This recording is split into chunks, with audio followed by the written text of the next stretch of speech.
wish you a Merry Christmas and a Happy New Year. Okay, so I don't know if you guys noticed, but my skin's been clear. Well, this side's been clearing up. This side, she on her own. But it's definitely better than it was before. That's my little midway update. Because a long time ago, I did like a haul where I bought some face wash from Walmart. And I'm just letting you guys know how it's going. Shoot, I forgot. Hello world and all who inhabit it. Welcome to Vlogmas Day, whatever. Who knows, I lost track. I'm tired. I have to get my dog microchipped. So I have to get up and get dressed. I don't want to. You ever just have one of those days where you're like...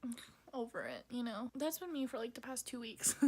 So I think I'm just really anticipating break, because when I go on break, I'm gonna have 2 weeks off, and then I'm taking the week after that off to go to Hawaii with my family. So that's exciting. I've kind of had the travel bug lately. I've just been thinking today, I've been looking at flights and stuff. I'm thinking about like, what if I just did something where I just stayed in like Europe, like did one of those really hipster obnoxious things and like stayed in Europe, somewhere in Europe, preferably somewhere where they have socialized healthcare and pretty tall, beautiful men, and just art, history, things that I can look at, and nature. I don't know. I've never been the type to be into that, so it's interesting to me. I always thought that was kind of pretentious and hipster, but that's just something I'm thinking about. And I'm thinking maybe, because I don't work in the summer anyway, so I'm thinking maybe 6 months, maybe I can save up enough money to do that, but I'd have to live very frugally, obviously, but you know, maybe that's something I could do. I don't know. I'm thinking.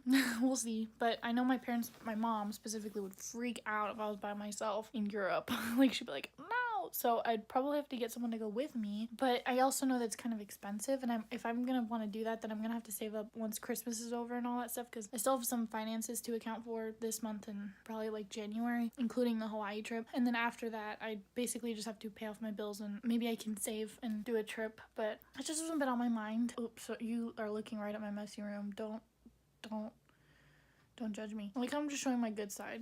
So we don't want to think about it. Oh, I know I told you guys that I've been doing like tarot card readings, but I actually kind of fell behind. I was setting a card a day because that's what was told to me by the psychic that I went and saw a couple weeks ago, but I actually fell behind. So let's just go over. I picked a card a couple days ago and I just shoved it in my bag. I didn't even look at it. This card that I got was the King of Wands. So the King of Wands, let's read it. These ones I got, they have the meaning written on them, which is pretty dope. This one says, denotes a handsome, charismatic, and bold man over 40 who has a commanding presence and strong conviction, strong leadership skills, attracts attention wherever he goes, takes action and gets results, an innovative, creative man who is open to new concepts. On the flip side, because I guess if you draw them upside down, they have different meanings, but I don't know because I haven't really learned how to draw them in a reading yet. I'm just memorizing the cards. So upside down signifies a man over 40, controlling, overbearing, and quick to anger in interpersonal relationships and at work, judgmental and intolerant of others' lifestyles and opinions, ignorant, closed to new ideas, prefers to maintain the status quo, prejudiced and rigid. This person creates conflict and happiness for you. With tarot cards, you really just have to take your own meaning out of them, especially within the context of your life or the person that you're reading. So I just noticed that the upside down meanings, sometimes they're the opposite, sometimes they're like the negative side of the same person, so it's kind of weird and confusing, but I really think it's just what it means to you. I look up the cards as well to get a second opinion because there is a website and it's called like Biddy Tarot. They have pretty much really different meanings than this, and it breaks down the actual picture in the card, and the pictures are the only things in tarot that are consistent. The meaning can vary from person to person. The tarot cards always have the same pictures. They might be illustrated differently, but they have certain symbols in them that are the same regardless of what deck you get. So that's what's important, and Biddy Tarot actually breaks that down, which is pretty cool. So it says upright, natural born leader, grand visions, long-term success. Kind of similar. Reversed, poor leadership, aggressive goals, high expectations, personal direction. So I'm assuming just kind of the opposite. Some of these kind of are just not that interesting, so it's hard for me to like memorize them because I'm like,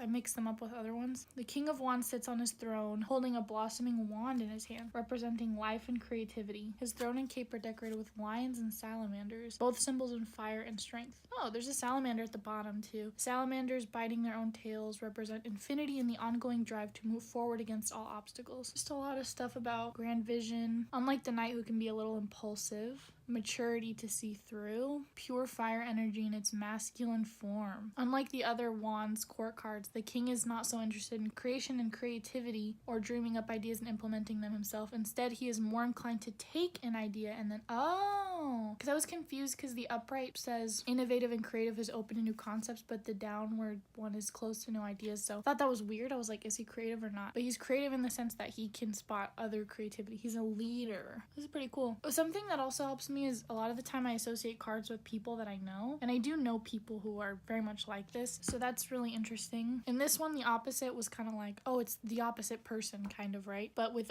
Biddy Tarot, I've kind of noticed that they kind of just say that you might be having issues in this area rather than it being a good sign. And also, these cards don't necessarily denote a person or you. A lot of the time, it's just an aspect of your life. So I would say that a lot of this has to do with leadership and being commanding, strength, masculinity, those kinds of things. I'm not trying to say that to be sexist. It's just these cards were obviously made in a time when men were leaders, kings. These could be easily drawn for a woman who is in this kind of role. So I'm just letting you know. Don't come for me. Maybe managing others but not leading others. You might just be doing a bad job being a leader. Oh, you may think that you're the only person who can make a vision a reality even when your team is here to support you. I know people like this. At times, the reverse King of Wands can be aggressive and even arrogant. Biddy also kind of explains like what could be the drawbacks of this person. This kind of does the same thing, but that's why I look at both sources, because I like to get a gist of what the card means to multiple sources, and then I get a better idea of what the card means overall, because specific sentences or specific meanings drawn from them can vary so much that it just kind of doesn't help. On a personal level, the King of Wands reverse warns you against setting unrealistic expectations for yourself and others. Oh, this is interesting. While you are highly ambitious and visionary, you may be setting yourself up for failure if you set goals that are significantly out of reach. This is my life right now. And then pushing hard to reach those unattainable goals. You may also be prone to getting swept up in the hype of other people's goals to 10 times your sales or create the next billion-dollar business. You don't have to buy in other people's dreams and visions and hype. Stay true to what's important to you and keep focus on your personal vision and direction. Maybe traveling right now is something that I'm not necessarily supposed to do or something like that. There's a lot of things I could take from that, but that's just kind of the gist of what I do with these tarot cards. I'm probably gonna not do that every time because I'm sure this was a long recording already and I really don't want to keep editing and stuff. I also got my tarot cards wet and I think they've just dried from being wet, so that sucks. But I'm going to draw a tarot card for today because this tarot card was for a while ago and I could see why this might be significant for me to think about. And I'm going to draw one for today and see if something different comes up or if I'm meant to think about something different today, and then I will check back in. The card I drew today was the sun, and I was researching it. Actually, I'm gonna read over this again. Okay, so the sun is basically extremely hopeful. So it's like success and good health, high self-esteem and confidence in love and career, improved physical condition and overall energy level, mental alertness, optimism and happiness, a period of contentment and joy, doubtful ventures now, have a great future, education or study will be successfully completed. Your personal magnetism is high. Basically, just some good stuff. And this is what I drew. And it's funny because the last card I drew said something about like be realistic about what you can actually achieve, right? And I drew this card, which is basically saying like the things that you're like worried about, like they're gonna happen, good things are happening, you have good energy, share your light with the world. And there's the moon, or the moon. I keep saying the moon. The moon's like the opposite. There's the sun, and it says the sun is always a positive card, which is pretty cool. So there's the sun, which is like radiating like positive energy. Then there's 4 sunflowers, and those represent the 4 elements, or the 4 minor arcana, the suits of the minor arcana, which are just kinds of suits in the cards. The cups, the swords, the pentacles, and the wands. So those are the 4 suits, and there's 4 elements. So I would assume that they're actually based off the 4 elements. So I should probably look into that because I'm curious about that. And then there's a baby riding a horse, a naked baby riding a white horse, and they represent like purity and your inner spirit being free. So I'm assuming it's like all that positivity just radiating and taking joy in existing and being happy. That's pretty exciting that I drew that because I was actually, I was thinking about making short films and traveling and trying to really just work really hard this next year. And then I felt like the last card, once I was looking at it, I was like, oh, maybe this is a bad thing. But this is the card I drew for today. So I think it's interesting that the card I drew for today, and I drew it face up, is like the opposite. It's like things are going well. So I'm gonna take it that way because I really do feel that that's what's going on. I want to be optimistic. There's also on the bottom side, it does kind of imply that you have to be realistic about your situation. So I'm a little worried about traveling. And also it's like be realistic with your skills. What are you really good at? So making short films, but I also know that's part of just me being insecure. And I'm not sure if the past 2 cards have been telling me to be insecure or to stop questioning myself, but I kind of was very drawn to the energy of not questioning myself and allowing myself to be successful, and that my period of darkness is coming to a close, at least for today for sure, and upcoming there's going to be some positive things happening, which I kind of need because I have been feeling pretty down and depressed. Life changes, life events, and also just letting your inner child run free and not worrying about your responsibilities, which I've been struggling with a lot because when it comes to work, I've had some pretty not fun jobs that I've worked as of late. I typically last year was only taking jobs that were asked of me, and usually I would only be asked to come back to a sub job that I was good at or that I vibed well with the class. And this year, specifically right now, I've been taking any job that kind of comes to me because I need the money, but I'm kind of learning like, okay, but that's making you miserable and not want to work. So maybe just be pickier, like pick only schools that you know you work well at, or pick only grade levels that you have the best effect in and make you feel the best at the end, because I know that there's like bad kids in bad classes, but I think every teacher has a different group that they are good with, and I think it's important to stick with the groups that you work well with personally. Like, what are your strong suits as a teacher and where are you the most useful? And so I think I need to focus more on that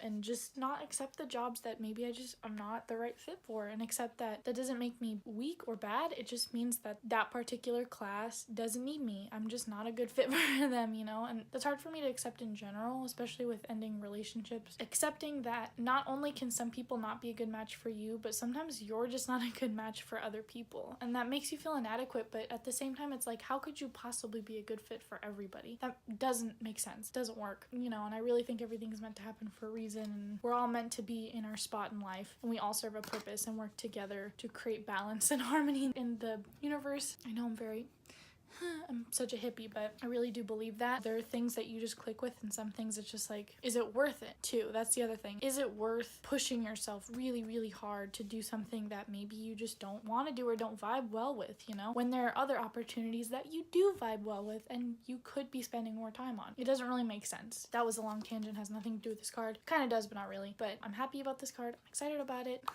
This is good news, especially because I think I drew the moon a while ago and that was a pretty rough day, I remember. And I've had kind of just a very depressing weekend of just needing to de-stress, so drawing this card makes me feel good, and I'm excited, and I hope today goes well. I hope this is a good omen for not just today but for the rest of the week, and hopefully this upcoming next couple months and long term as well. I'm hoping to carry this energy with me. Anyway, I'm gonna get ready so I can take my dog to the vet to get microchipped. I'm also going to print out these little tarot card reading guides, and then I'm gonna put them in a folder so I can be like a real tarot card reader. They just have little keywords to help you if you forget, because this helps, but I want to have something where my own interpretation and my own notes are in there. And it's really cool is Biddy Tarot. If you ask them to send you a list of keywords of each card, they send you like this printable list of keywords for each card, their own interpretations. But then as a surprise, I didn't even know, they were like, oh, we also sent you this, it's blank, so you can write your own meanings, which is super, super useful for me because I can write things that I associate with the cards, which I kind of need. Anyway, this is going on too long, so I'm probably not gonna update that